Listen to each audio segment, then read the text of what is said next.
Hi everyone and welcome to Abhishek's kitchen. Today we are going to make spaghetti from scratch. For this we need 1 cup semolina and 2 eggs. Now for the recipe. On a clean bench place 1 cup of dry semolina and create a well in the middle. Crack 2 eggs in the well and whisk the eggs. Next, while whisking, start introducing a little bit of dry flour from the sides. Ensure that you add a little bit of dry flour with every whisk to avoid lumps in the dough. Once it's hard to whisk with a fork, use your hands to knead the dough. Knead the dough with the help of your palms and do not add any dry semolina to it. While you are kneading, the dough will absorb the dry semolina as much as it needs. Next, fold the dough between your palms like a crescent shape and fold it and knead it away from yourself.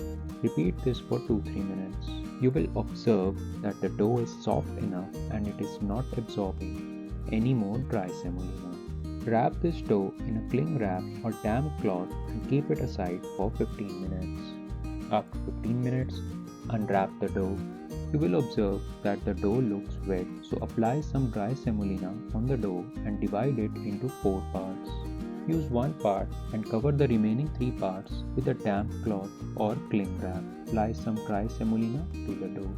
Next, using the widest setting on your pasta machine, pass the dough through it. You can also use a rolling pin for this if you don't have a pasta machine. After passing through the widest setting, apply some dry semolina and fold the dough and pass it again through the same setting. Repeat this process 3 times. Next, adjust the machine to a narrower setting. Apply dry semolina to the dough and pass the dough through the machine. Repeat this process twice. Next, move to the narrower setting and apply dry semolina to the dough and pass it through the machine. Again, move to the next narrower setting and repeat the process. If it's difficult to deal with the pasta's length, then cut it into 2 parts. Repeat the process of pasta passing through the machine until the desired thickness of the pasta is achieved. Next, using the spaghetti setting on the pasta machine, cut the pasta into thin spaghetti. Apply lots of dry semolina to the spaghetti to avoid it from becoming dry. Use this immediately or dry it and store it in an airtight container in a fridge for up to 2 to 3 days. Repeat this process for the remaining dough. Your spaghetti is ready. Thank you and namaste from my side. See you all in the next video.